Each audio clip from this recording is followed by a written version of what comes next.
Today we are going to be talking about game changers in my wavy hair journey. These are things that as a beginner I wish I knew about and was doing much sooner. My first game changer that I wish I knew about sooner is my beloved Olaplex. Before my wavy hair journey, there was a couple of years where I wasn't really straightening my hair much. I wasn't really coloring it. I wasn't really doing anything to it. So in theory, I had healthy hair, but when I look back, my hair was not healthy. I really think that would have sped up the beginning part of my journey and kick-started my healthy hair journey. I purchased it once I started bleaching and dyeing my hair again, and it was a complete game changer. I noticed a huge difference in my hair when I started using it. It really does perk my waves up. Plus, even though I'm using demi-permanent colors now, which aren't as damaging to my hair, I'm still diffusing my hair on quite a high heat. So my hair is still going through a little bit of damage here and there, and then just everyday wear and tear. So I still benefit from an Olaplex treatment even now. I already have 2 videos on this if you would like to check them out. Next up, we have protein, and I think I've said this before and I shall say it again. In the beginning, I went about a year or more without using any protein, so like my hair really needed it at that point. So I was basically washing my hair, having really nice definition, and it was dropping literally as soon as I scrunched out the cast after my wash day, which is an indicator that I needed protein, but I didn't realize it for the longest time. Finally, I started doing protein treatments and using products that contain protein, and I instantly noticed a huge difference in my hair. My waves perked back up again, my wash days lasted for numerous days, and I realized just how much my hair loved the stuff. I really do wish that I had incorporated protein into my routine much sooner, because again, I think that would have made a huge difference to my hair. But I do think that there's a bit of fear surrounding protein in the curly community, and a lot of people advise not to even worry about protein when you're first starting. So that's why I kind of stayed away from it. I was a bit terrified of protein, but I shouldn't have been. And at the start, I feel like the focus is so much on you need to moisturize your hair, hydrate your hair, and that's good for curlier hair textures, but for wavy hair, we really don't need a great deal of constant moisture and deep conditioners every single week, really, at least in my case anyway, which actually leads me on to my next point.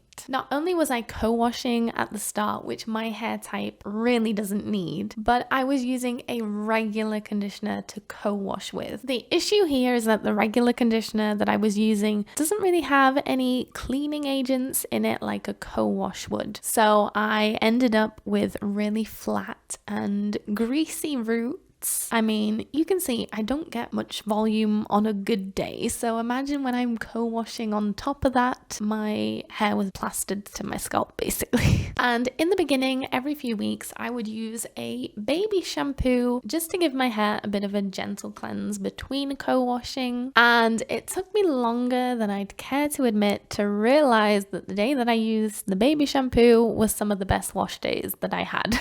So I eventually switched to gentle shampoos, and then I would use a shampoo to clarify my hair every few weeks whenever I felt I needed it. And again, that was a huge game changer for me, realizing that my hair did not need co-washing. I think I did start plopping quite early on in my journey, but this was another game changer for me that really made a difference in my hair, especially with having fine and wavy hair. Water and products can really weigh my hair down. So putting my hair up in a towel removes excess water. I'm not diffusing soaking wet hair, which is going to take forever and a day.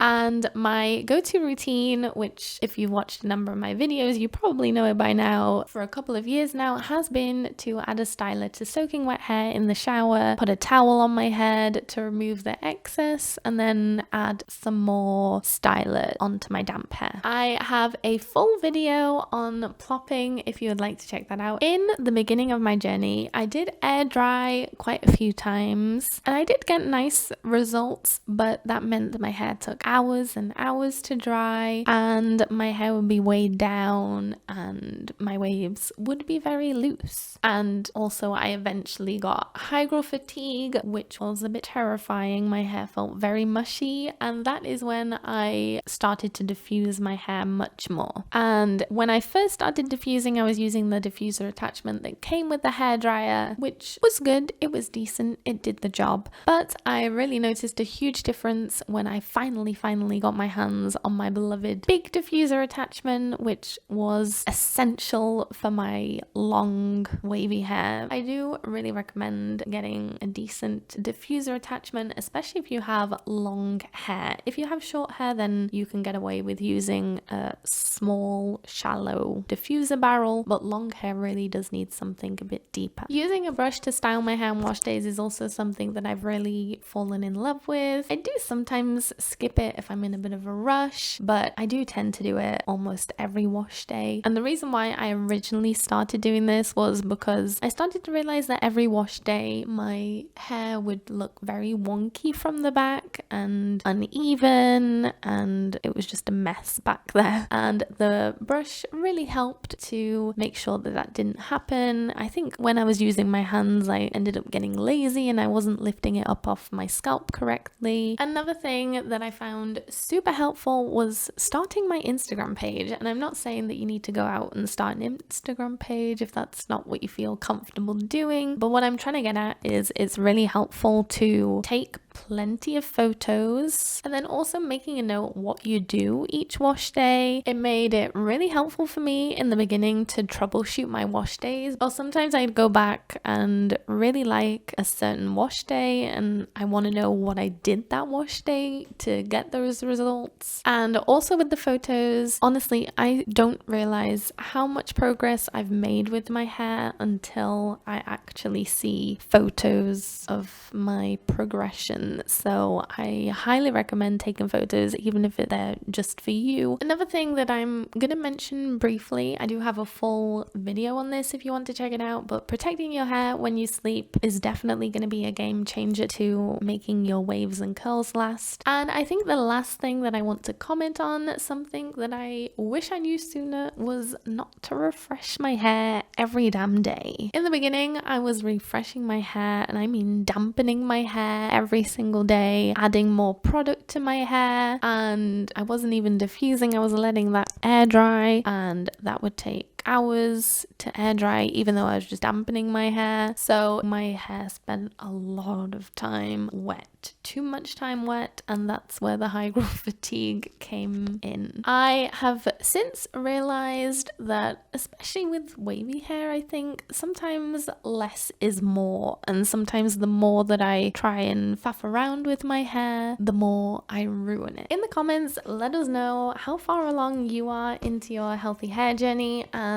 what are some game changers that really made a huge difference for you that I perhaps haven't mentioned. And if you would like to see me review another budget-friendly gel, then make sure to check out this video, and I will see you next time. Bye!